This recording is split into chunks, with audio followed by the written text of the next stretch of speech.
व्यतीते तु तद्दानं दुगिनं भवेत्।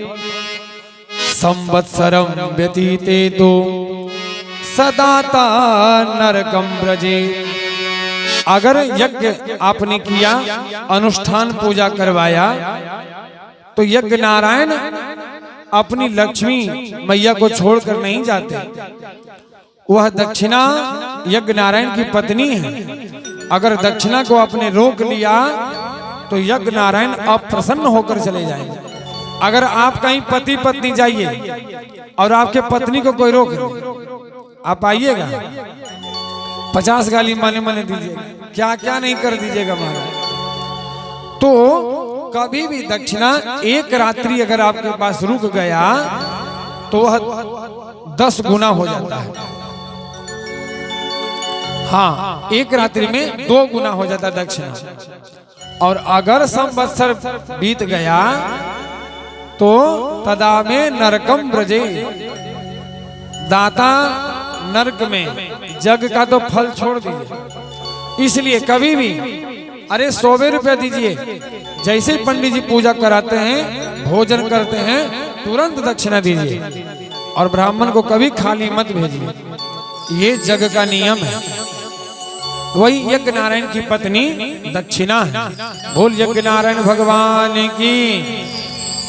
महाराज मनु की छोटी बेटी प्रसूति का विवाह दक्ष प्रजापति के साथ हुआ, जिनके 16 बेटियां हुई।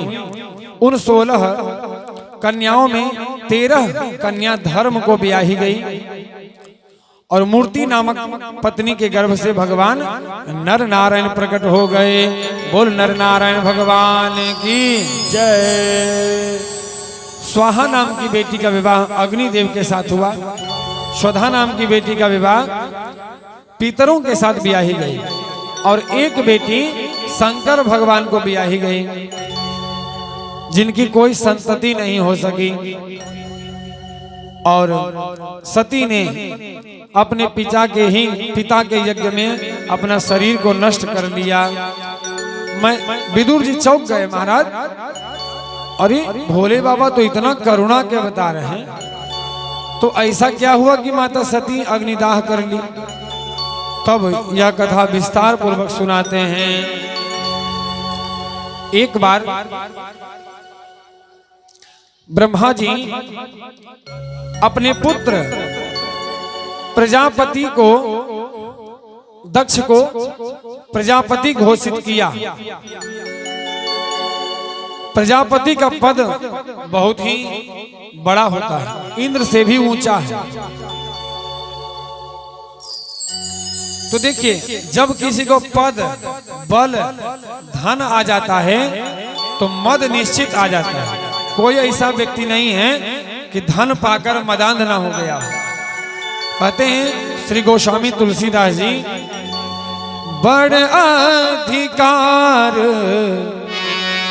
दक्ष जब पावा, बड़ अधिकार दक्ष जब पावा, अति अभिमान हृदय तब आवा, अति अभिमान हृदय तब आवा।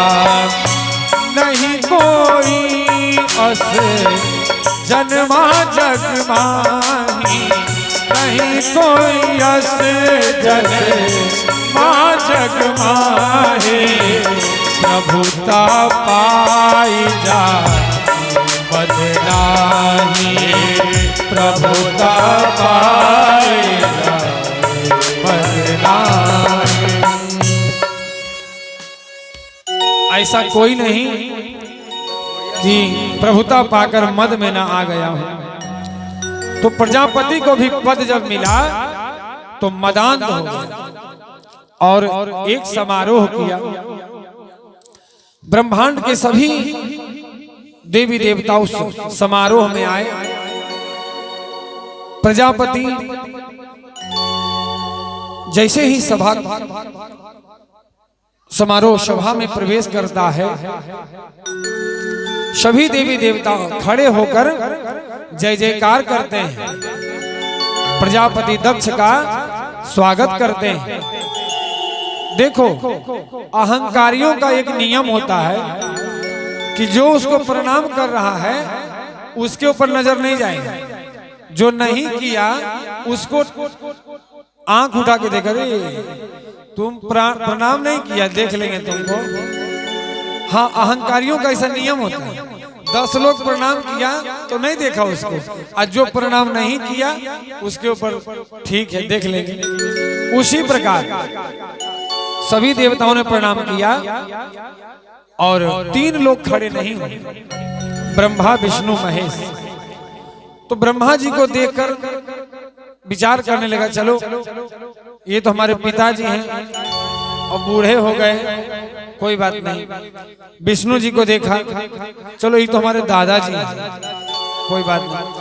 अब शंकर जी पर जैसे दृष्टि पड़ी, अरे ये तो हमारा दामाद है, इसने क्यों नहीं हमारा सम्मान किया। अब आसन पर बैठते ही भाषण देना चालू कर दिया। क्या कहा? श्रूयतां ब्रह्मचर्यो में सहदेवा सहाग्नया साधूनां ब्रूवतो वित्तम नाज्ञानां च मत्सरा। दक्ष कहा, सावधान होकर सुनो, मैं एक ही बात कहना चाहता हूं कि सभ्य लोगों की सभा में सभ्य लोगों को ही बुलाना चाहिए। एक भी असभ्य व्यक्ति कोई आ गया तो सभा का स्वरूप बिगड़ जाता है। और क्या कहा?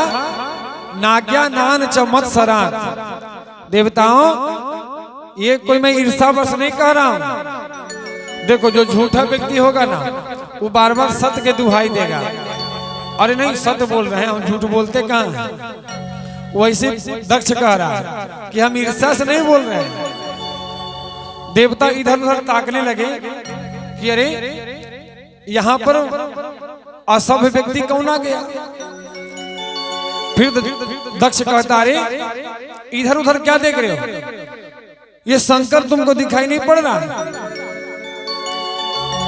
अरे 24 घंटे शमशान में रहता है, भस्मी लगाता है। शिष्टाचार तो तब आती जब शिष्ट लोगों के साथ ये उठता बैठता।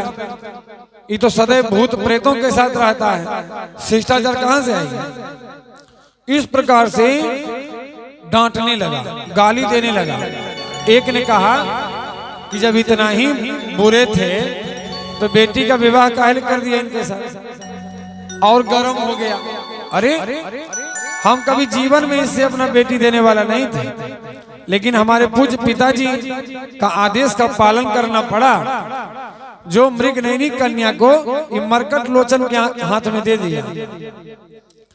अब क्या जानते हैं कि हमारी कन्या मृगनयनी है, आई है बंदर जैसा आंख वाला। अब बंदर का आंख वाला जैसे बोला ना, तो नंदी भगवान तुरंत तमक कर खड़े हो गए। ए दक्ष, सावधान, तुम हमारे स्वामी को बंदर की आंख वाला बोलेगा। तो भोलेनाथ कहे कि बेटा बैठ जाओ। शांत होकर बैठ गए। उसके बाद ना जाने कितनी गालियां दे डाला। अंततो गत्वा क्या हुआ कि श्राप दे दिया कि जाओ सभी देवताओं सुन लो, आज के बाद कोई इस शंकर को यज्ञ में कोई भाग नहीं दिया जाएगा। अब जब श्राप दिया तब नंदी भगवान से रहा नहीं गया। कहा गे दक्ष, तुम जब से आया बड़बड़ा रहा है, तुम हमारे भोलेनाथ को श्राप दिया, जो मैं भी तुम्हें श्राप देता हूं, तुम्हें जल्द ही बकरे का सिर लग जाएगा। अब भोलेनाथ समझाए नंदी जी को, देखो बेटा शांत हो जाओ। अरे ससुराल में सबको गाली सुननी पड़ती है, अंतर यही है कि हमारे गुरुदेव राम जी विवाह के समय मिथिला में खूब गाली सुने।